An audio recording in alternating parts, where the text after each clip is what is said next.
Saluto dottor Mameli che mi dà l'occasione di averlo ospite qui nel Castello di San Luri. Gli ho già preannunciato che poi ce lo accaparreremo anche per l'Università della Terza Età e sicuramente sarà interessantissimo. Saluto Simone che gentilmente mi ha voluto affidare il compito di presentare il libro Sardo Sono, che sono sicura susciterà interesse da parte di voi tutti, e nel momento in cui apriremo il dibattito sentiremo anche degli interventi in merito senz'altro interessanti. Chi è Giacomo Mameli? Dovrebbe essere superfluo dirlo, ma comunque voglio mettere in evidenza almeno qualche elemento della sua biografia. Giornalista molto noto, sociologo, ha pubblicato già diversi libri. Per la CUEC ha pubblicato La Squadra nel 1999, Sardegna anni 2000, 16 ore al giorno nel 2003, Non avevo un soldo nel 2004, Donne sarde 2005, La Sardegna di dentro e la Sardegna di fuori nel 2009, La Sardegna delle eccezioni nel 2011, Con la grande una ciliegio 2006, Premio Nazionale Ostello per la letteratura, con questa esordita nella narrativa. Devo dire che leggendo il suo libro, che ho letto con molto interesse perché è un libro molto accattivante a mio avviso, libro che è stato edito alla CUEC nell'aprile 2012 ed è già giunta la seconda ristampa, mi ha colpito e non poteva passare inosservato il fatto che l'autore abbia scelto come titolo una frase affermativa: sardo sono, e che potrebbe dire il contrario.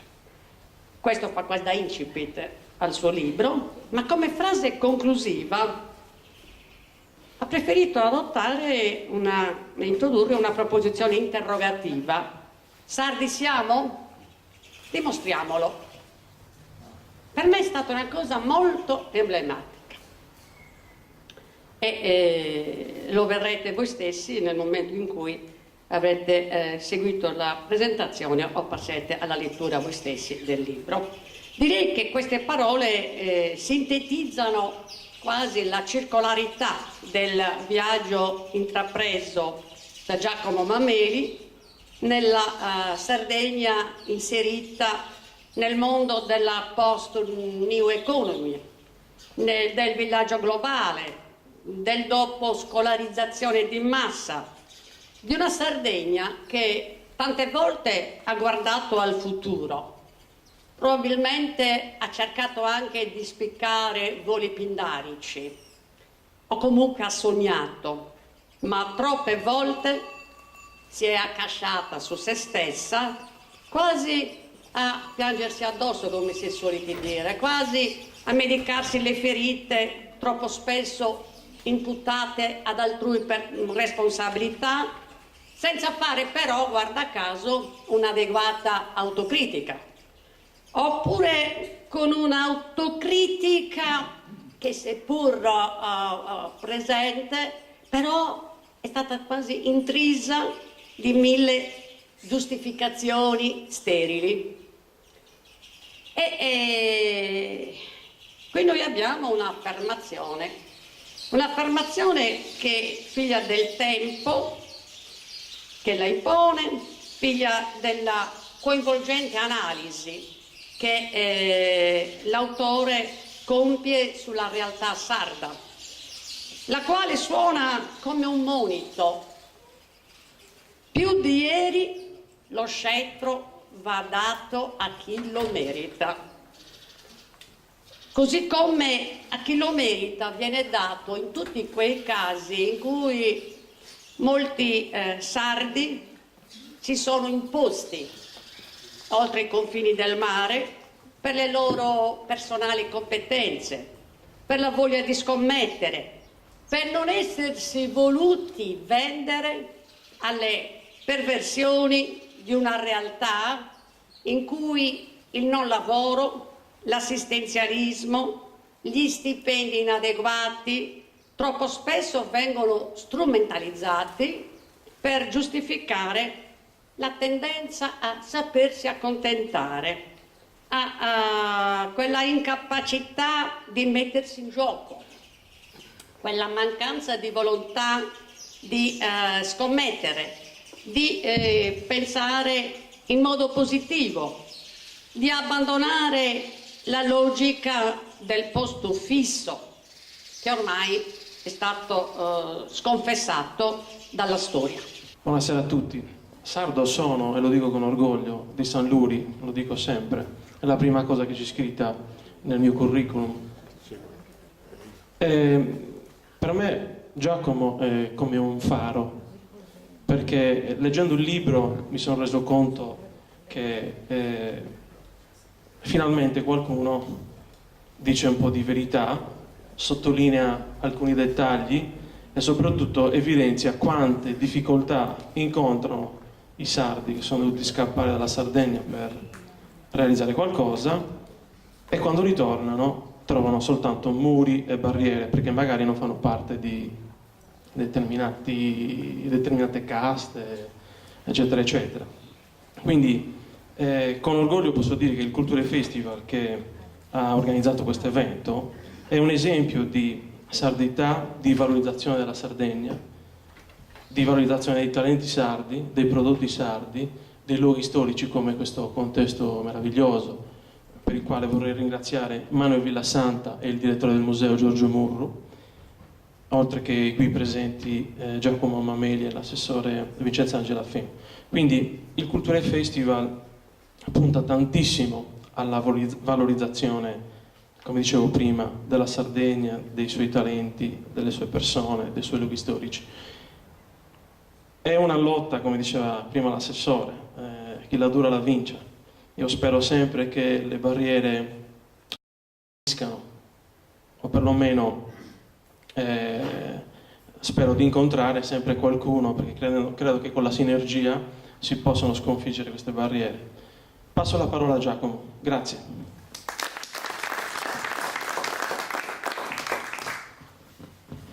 Buonasera a voi, grazie dell'invito, grazie della presenza in questa bella cornice, una cornice di prestigio. Ce ne sono poche in Sardegna, perché si fanno riunioni anche in posti squallidi, non ci gara sul malumore soltanto essere presenti. E stare in un posto bello giova lo spirito. Grazie al comune, all'assessore, al padrone di casa naturalmente, grazie a Culture Festival, che ho visto che anziché fare come io immaginavo, perché io sono un paesano campanilista, un festival sanlurese, invece fa un festival di territorio, e se c'è di una cosa che ha bisogno la Sardegna è proprio di pensare non sotto il campanile, ma di pensare i territori, di pensare la Sardegna intera, perché stare a sezionare le cose non giova. Cercherò di parlare il meno possibile, perché in genere la presentazione di questi libri stanno diventando dei tormentoni di dibattito politico che in Sardegna non si fa. La Sardegna è diventata una regione di monologhi, non di dialogo, non ci si incontra, o almeno i temi dei quali ha parlato l'assessore Feno, che sono i temi del libro, sono temi che non vengono discussi in pubblico, non vengono discussi nei comuni, non vengono discussi alla regione, dove ci si occupa dell'ordine del giorno, che in genere non è quello dello sviluppo generale, ma ci si occupa di settori. Se c'è una cosa davvero che è carente in Sardegna e si nota, è proprio la mancanza del dialogo, della partecipazione. Gli incontri come quelli di questa sera sono l'eccezione, non la regola, e sono incontri riservati a un'elite, perché qui siamo un'elite, non siamo i ragazzi che adesso sono al bar, non siamo le ragazze che sono davanti alla televisione a vedere le coglionerie che la televisione ci propina dalla mattina alla sera, e per cui discutere di questi problemi coinvolgendo la gente è sempre difficile. questo libro sta coinvolgendo la gente. Io sto facendo dibattiti che finiscono alle 11, a Guspini, ad Alghero abbiamo finito a mezzanotte e mezzo di parlare dei temi dei quali tra un po' vi accenno. Il libro che io ho scritto è un libro dal quale emerge, e lo avete capito dalla lettura attenta che ha fatto l'assessore. A proposito di lettura attenta, a me mi stanno invitando in un sacco di posti ovviamente a presentare il libro, ma questa di oggi è la 30ª presentazione di Depuvati 47 e rifiuto tutte quelle dove so che chi presenta il libro non lo legge, perché succede questo, per cui se non leggi il libro e aspetti che sia Mammeli De Vogheso a parlare non ha senso, perché non si crea dibattito, il dialogo del quale vi parlavo prima. L'assessore Fenu il libro lo ha letto e vi ha dato alcune informazioni molto pertinenti su quanto è nel libro, perché guardate, è un libro che io non ne sto parlando per esaltare, perché è una cosa che non farei mai, però è un libro dove non c'è una parola inventata, perché io i testi in genere, soprattutto delle persone che hanno professionalità che io non ho, se intervisto un architetto o un informatico, non dico prendo una virusicada, io gli rileggo l'articolo perché voglio evitare di scrivere fesserie, cosa che i giornalisti fanno molto spesso. E quindi le cose che ci sono abbastanza documentate. Emergono delle storie, io racconto storie esaltanti di sardi che si fanno onore, racconto storie positive, racconto storie di ottimismo, essendo io, poi con gli anni sta crescendo, un pessimista leopardiano, sono disperato in questa Sardegna che non ha lavoro. La prima riga del libro è un operaio di Cortoghiana che dice non solo chiudono, non solo si sfaldano le fabbriche, si sfaldano anche le famiglie, aumentano i casi di divorzio e di separazione. La Sardegna non ha orizzonte e non ne ha di orizzonte. E io sto diventando molto molto pessimista, perché davanti a queste virtù private delle quali vi ha parlato l'assessore, io vedo proprio una classe dirigente, e non dico una classe politica, veramente mediocre. E quando dico classe dirigente intendo la classe imprenditoriale, oltre a quella politica, la classe giornalistica. I giornali sardi non stanno fotografando la situazione sarda così nella sua drammaticità, non ci stanno dicendo che fra 30 anni la Sardegna perderà 400.000 abitanti, avremo una desertificazione, una catastrofe antropologica prossima avventura.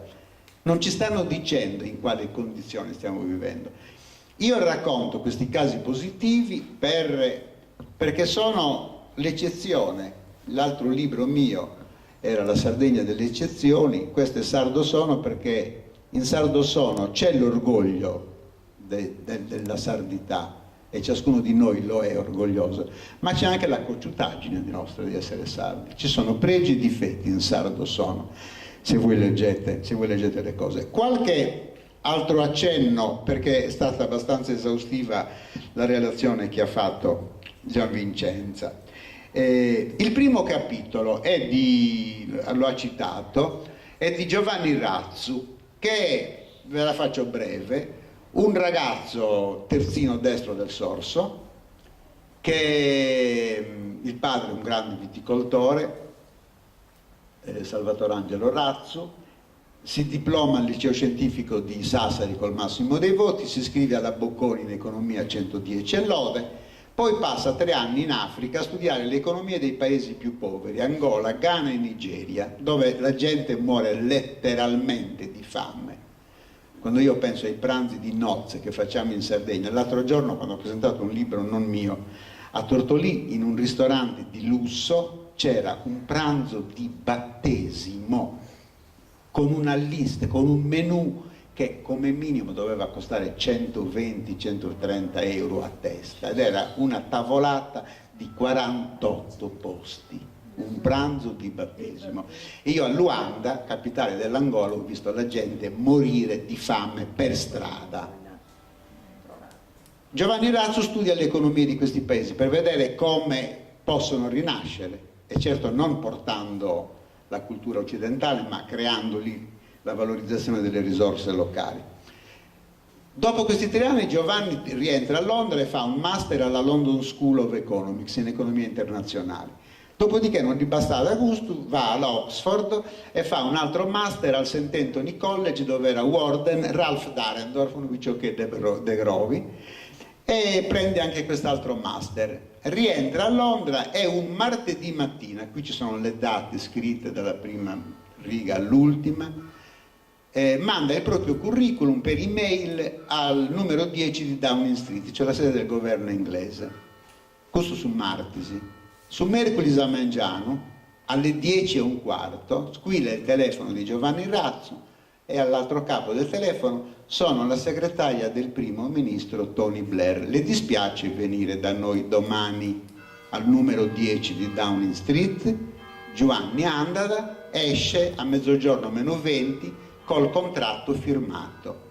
Oggi è senior economist del governo inglese e lo ha preso Tony Blair, lo ha confermato Gordon Brown, lo ha riconfermato adesso un conservatore e non un laburista come David Cameron. Qualche settimana fa, presentando il libro ad Alghero, Giovanni ha raccontato che un paio di giorni prima di partire per venire in vacanza qui in Sardegna lo ha chiamato David Cameron perché dovevano stanziare non mi ricordo quanti milioni di sterline proprio per all'aiuto del governo inglese ai paesi in via di sviluppo. Giovanni Razzo non era stato consultato dai burocrati. David Cameron gli ha detto: dottor Razzo, vorrei il suo parere. Ovviamente gli dice: glielo do domani dopo che leggo tutte le carte. L'indomani mattina gli dà il parere che era totalmente negativo perché era proprio incentivi a pioggia che non servivano a niente. E David Cameron ha detto: mi scriva la deliberazione che devo presentare in Consiglio dei Ministri perché passa la sua decisione, non quella dei funzionari. Però vi sto raccontando questo episodio per chiedervi: se Giovanni Razzo avesse mandato il proprio curriculum al comune di San Luri di Perdasdevovo o al presidente della giunta regionale, secondo voi l'indomani mattina lo avrebbero chiamato per dirgli venga da noi a vedere che cosa deve fare? Allora, questo che cosa vuol dire, amici? Che negli altri paesi, guardate che gli altri paesi sono nella stessa crisi economica che viviamo noi, non più o meno grave, però hanno una cultura dell'amministrazione pubblica che noi ci sogniamo. Dalle altre parti si premiano le competenze, da noi si continua a premiare l'appartenenza. Ti chiami l'orefice, sei amico di questo assessore o di questo presidente, diventi presidente della Carbosulcis anche se non sai organizzare la dispensa di un albergo, di una locanda di Austis. Questo avviene. Da noi si premiano le persone, non i progetti. È un dato di fatto che è sconsolante da noi. Questo è il dato di... Secondo capitolo, terzo. Angelo Zirano, un architetto di Orani, che oggi è il capo degli architetti che stanno accabendo la fabbrica di Sant'Anna della Sagrada Famiglia di Barcellona, di Gaudì. Angelo Zirano, figlio di un fabbro ferraio di Orani, nato sotto Monte Gonare. Oppure il caso che ha citato l'assessore di Mario Mariani. Mario Mariani è un giovane, 40 anni, 45, non riuscivo, laureato in economia, fa le sue prime esperienze al CRS4, quando nasce il CRS4, poi passa a Video Online, passa a Tiscali, conosce ovviamente Rubbia, si dimette da Tiscali, crea una propria azienda e oggi con la propria azienda, che si chiama Paperlit, che è dietro la stazione dell'Arst in piazza Matteotti a Cagliari, non vado su logo, impagina su iPod, iPhone tutti i giornali del mondo, almeno tutti, i principali giornali del mondo. Ve ne cito qualcuno: tutta la catena del Sole 24 Ore di Repubblica per l'Italia, i giornali turchi, l'Observer, il Guardian, il Washington Post, il New York Times, sono impaginati da un gruppo di ingegneri tecnicamente, professionalmente capaci, hanno competenze, tutti laureati tra l'altro in università italiane e vivono bene, Io con queste competenze potrei raccontarvele tutte. Per sottolineare una delle cose che a me stanno più a cuore, perché guardate, io sono un industrialista convinto. A me, plus fabbricas a mi vesem il Giuseppe, è chiaro, voglio fabbriche che rispettino l'ambiente. E oggi la tecnologia, se rispettata, consente di avere Carbosulcis, Alcoa, Taranto, Ilva, eccetera, eccetera, nei posti dove sono, non ammazzando la gente come fanno oggi. Perché mentre prima di tecnologia non ce n'era e non si investiva in tecnologia, oggi l'industria consente anche di investire in tecnologia e quindi di avere il lavoro industriale. Ricordiamoci che i nostri fratelli, i nostri genitori, i nostri amici sono immigrati cercando l'industria. Uno non è che il lavoro lo trova inseguendo il volo dei fenicotteri, lo trova dove c'è da produrre. E l'acciaio non lo vogliamo, però noi continueremo a comprare le pentole per cuocere gli spaghetti. Poi che la facciamo a Perdas de Fogo, a Singapore, in Calicurulogo, tocca da me mangiare. Bisogna produrre, perché se non si produce non cresce nessun paese. E l'Italia è in ginocchio perché non produce. La Sardegna è in ginocchio più di ieri perché non produciamo più nulla, né chimica, né nulla. Non stiamo producendo più nulla. Chiudiamo l'Alcoa noi, la stanno creando nuova in Islanda, nel Golfo dove si allevano i salmoni, con un'industria che anziché scaricare in mare i fanghi rossi scarica acque pulite, perché si può. Però, dicevo, volevo sottolineare questa mia Mageducesi, questa mia cultura industrialista. Mi chiamano a me figlio di Ottana, sono orgoglioso di essere figlio di Ottana. Se non avessimo avuto Ottana, la Sardegna sarebbe ancora all'interno dei nuraghi, saremmo ancora con 18 sequestri all'anno, con 33 omicidi all'anno che io ho raccontato nel 78 tra Mamoiado, Orgosolo, Fonni, eccetera, eccetera. L'industria ha cambiato le nostre teste, anche in questa zona. Però, industria a parte, i casi che ha citato Gianvincenza, io proprio lo dico ogni volta perché è una cosa inconcepibile. Noi dice che siamo una regione agro-silvo-pastorale, ma ve oserris Buddhas. Noi importiamo tutta la frutta che voi mangiate, arriva da fuori. 8 litri di olio su 10 arrivano da fuori e noi abbiamo 8 milioni e mezzo di olivastri non innestati. 7 bistecche su 10 è di carne che arriva da fuori. 9 pesci su 10 sono pesci che arrivano dalle isole Seychelles, dal Pacifico e dalla Rochelle dell'Atlantico e qualcuno da San Benedetto del Tronto. Quando facciamo la sagra del Muggine a Cabras, i muggini arrivano da San Benedetto del Tronto. Quando facciamo la sagra delle castagne ad Arezzo, le castagne arrivano dalle colline pistoiesi. Quando facciamo gli amaretti cosiddetti sardi, li facciamo con le mandorle che arrivano dalla Turchia e dalla Spagna. Allora, è possibile che la Sardegna non riesca a produrre di più in agricoltura? Tra l'altro io sto parlando in una zona dove anche la politica ha aperto gli occhi, ha fatto aprire gli occhi sulla risorsa terra, sulla risorsa ambientale, però i risultati non ci sono, perché noi continuiamo a importare tutto. Quando pensiamo che su 100 euro che incassiamo 82 li rispediamo fuori, come può crescere la Sardegna? È lo stesso discorso per l'Italia. È lo stesso discorso per l'Italia, perché l'Italia che ha perso l'informatica. La Olivetti era la prima azienda informatica al mondo.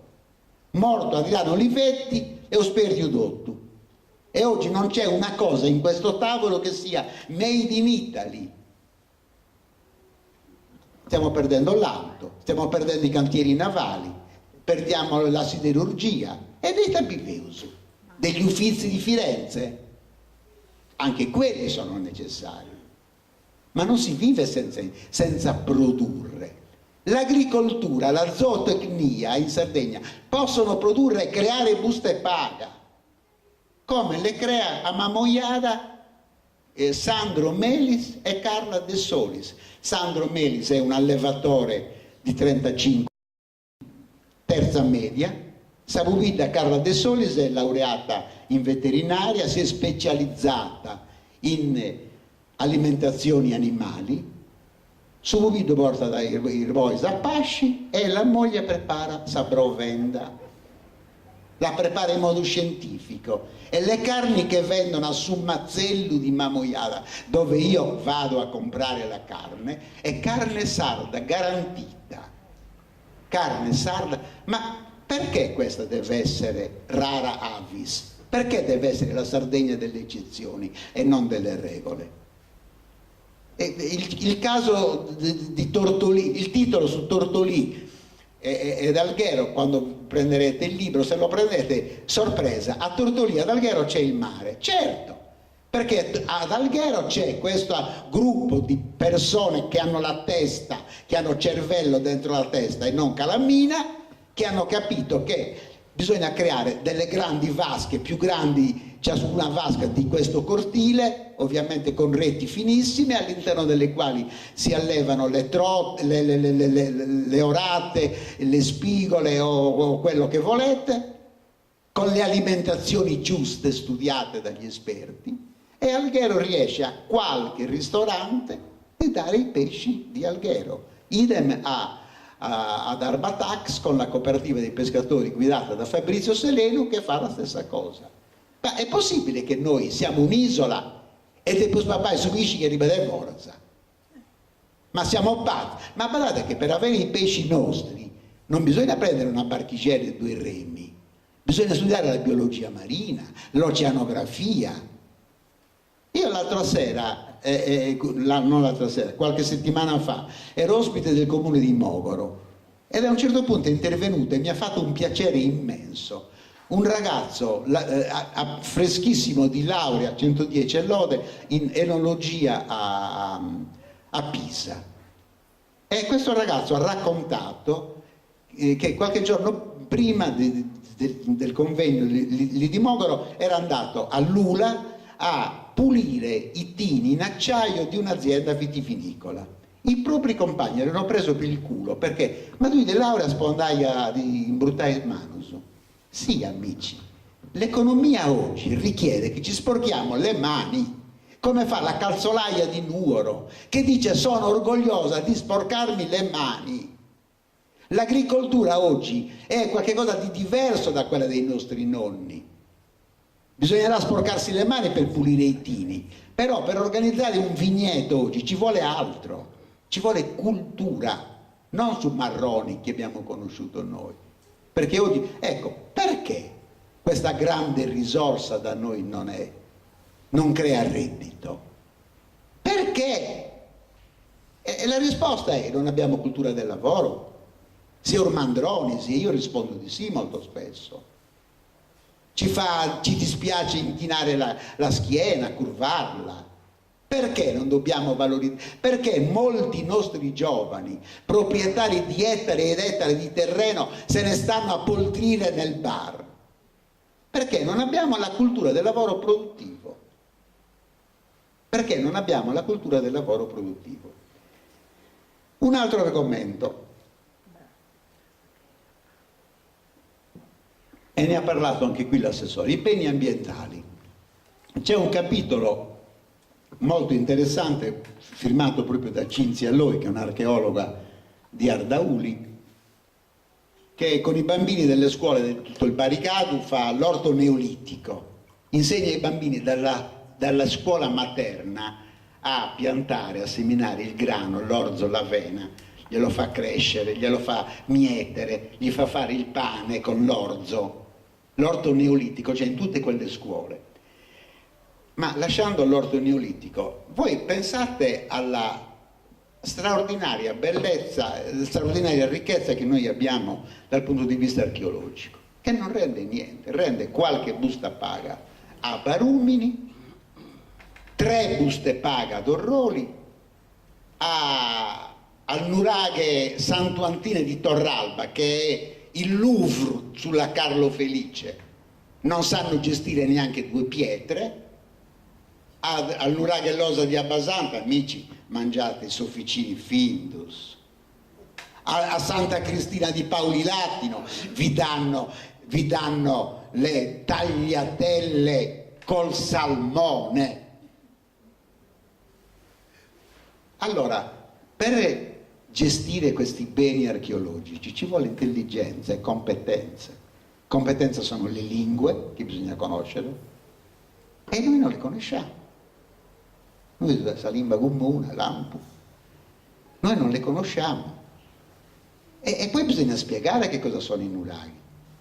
Un esempio in positivo è raccontato non in questo libro, nell'altro, Sardegna delle eccezioni. C'è un albergo tra Dorgali e Baunei a Genna Silana che era stato creato da un ex immigrato, Gavino Mula Sporcargiu, che l'ha creato come lo poteva creare un ex immigrato con la quarta elementare di Urzulei, che aveva visto qualcosa a Torino e a Milano e poi torna e mette su un albergo.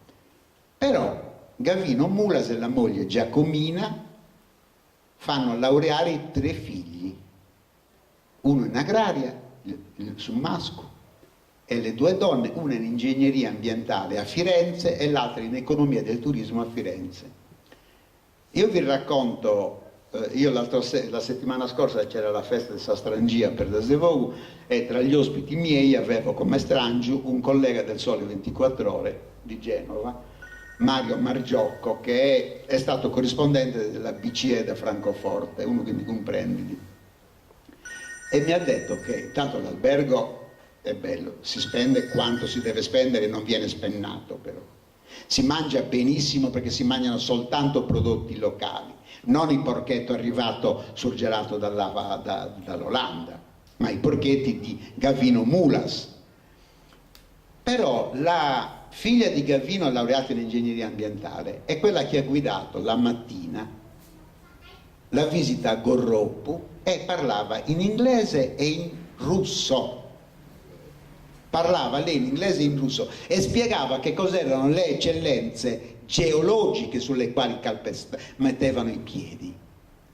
Spiegava queste cose ed è durata 7 ore la visita, con un pranzo fatto con i fiocchi, senza piatti e bicchieri di plastica,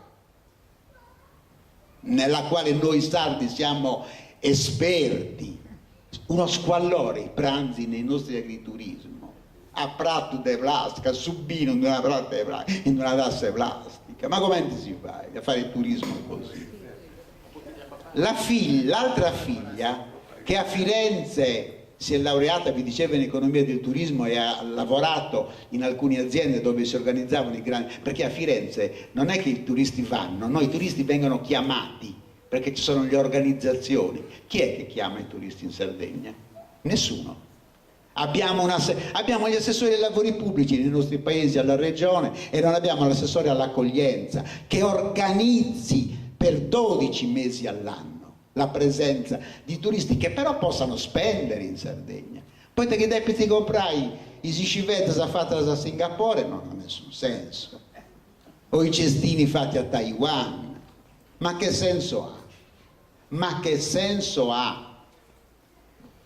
E poi, amici, i nostri paesi devono migliorare l'aspetto. I nostri paesi sono brutti, sono sporchi.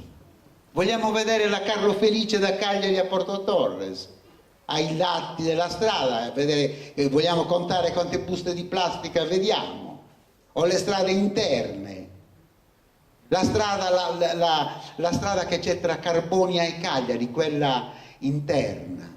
È un cumulo di rifiuti continuo. Noi non abbiamo il senso del decoro, e il decoro in una regione che vuole essere turistica è fondamentale, e qui gli esempi ci sono. E il decoro, quando c'è, amici, è tutto femminile, perché una delle cose che in Sardegna funzionano è la capacità delle donne, che deriva dal fatto che sta cambiando il livello di formazione scolastica. Su 100 laureati in Sardegna, 62 sono donne. E le donne sono quelle che si laureano con 110 lode più degli uomini. e le donne sono quelle che vanno più all'estero. Io lunedì sulla Nuova Sardegna leggerete la storia di una ragazza di Ozieri, Sara Farris, che si diploma in sociologia alla Sapienza, vince il primo, è la prima al concorso di sociologia applicata alla Sapienza. Poi, prima di finire al King's College di Londra, insegna all'Humboldt di Berlino e di Maastricht. Dopodiché oggi, dal 1° settembre, è vincitrice di una borsa di studio, di ricercatrice, sta facendo gli studi su Max Weber a Princeton, nella stessa stanza dove lavorava Albert Einstein. Sara Farris di Ozieri. Se Sara Farris, Salvatore Angelo Razzu, Angelo Zirano avessero la Sardegna loro in mano, cambierebbe, perché hanno competenze. Vogliamo parlare delle competenze di qualche dirigente politico regionale? Non lo vedo, perché non ha senso. Amici, io ho conosciuto assessori al lavoro, assessori regionali al lavoro che chiedevano al sindacato: ma scusate, che cos'è questa cassa integrazione della quale state parlando? E vi sto dicendo la verità. Allora, sardo sono sì, c'è l'orgoglio delle belle cose che vi racconto, però voi si cigala sul malumore, perché quelle virtù private delle quali stiamo parlando non diventano forza collettiva, e non diventano forza collettiva anche perché non ci incontriamo, anche perché non dialoghiamo, anche perché non valorizziamo le vere risorse locali. 3 settimane fa San Vito ha fatto finalmente una festa a Luigi Lai, che oggi, mentre io sto parlando con voi qui a San Luigi, in questo momento sta suonando al King's College di Cambridge. Luigi Lai, chi impide non lo calcola Nemo profeta in patria, naturalmente, ma è possibile questo. Grazie a Taleda noi l'abbiamo scoperta dopo che gli hanno dato il premio Nobel. Antonio Cossu l'abbiamo scoperto dopo che il libro suo Il riscatto, che è uno dei libri più belli del Novecento italiano, l'ha pubblicato Bompiani. Salvatore Satta, idem. È possibile che noi non sappiamo valorizzare i nostri nuraghi, non sappiamo valorizzare le nostre chiese romaniche? Dico, qui a San Luigi avete 2 chiese, te le sconosci, quando posso entro, San Sebastiano e San Lorenzo, che io le riempirei ogni sera di concerti. Farei in modo che ci fosse una calamita con Remo Bodei che parla dell'anima a San Lorenzo, e fare il festival della filosofia a San Luri o a San Pietro di Sorres o a San Nicola di Ottana. Abbiamo delle eccellenze che non riusciamo a portare a reddito per incompetenza o per malagana, ma io credo che sia più per incompetenza. Perché l'ultima cosa, il parco geominerario.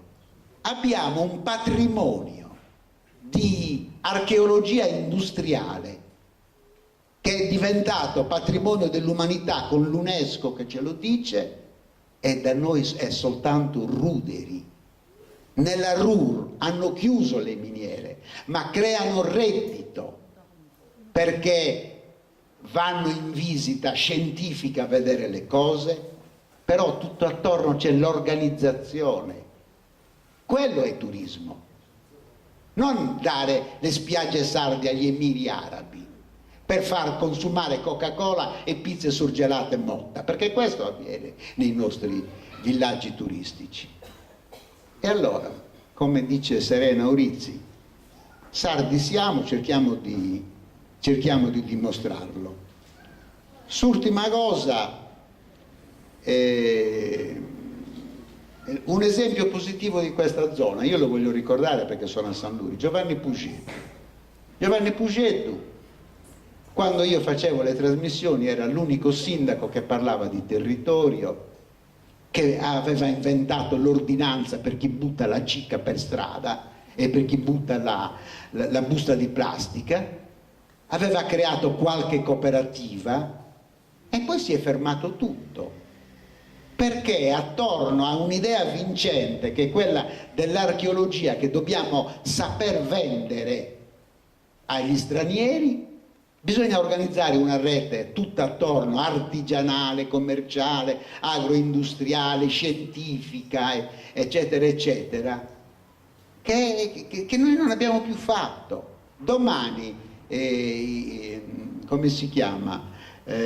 Mauro Perra, il direttore del Museo di Villanova Forro, è a Cambridge, al Magdalene College, per illustrare l'ultimo scavo fatto al nuraghe Arrubio di Orroli, dove hanno trovato una tomba di giganti particolari. Da noi a Orroli non ne sa niente nessuno e non siamo in grado di far capire che valore ha. Per concludere, noi abbiamo al centro della Carlo Felice due nuraghi imponenti come Santo Antine di Torralba, che è anche un po' defilato quello, ma il nuraghe Losa ad Abbasanta, che è il Louvre al centro della Carlo Felice. Non crea reddito. Perché? Perché non è importante il nuraghe? No, perché noi non siamo in grado di far capire quanto è importante. Allora la Sardegna che io racconto è la Sardegna di virtù che potrebbe cambiare le cose, però dobbiamo cambiare la classe dirigente, a partire da quella giornalistica, come vi ho detto. Per adesso grazie.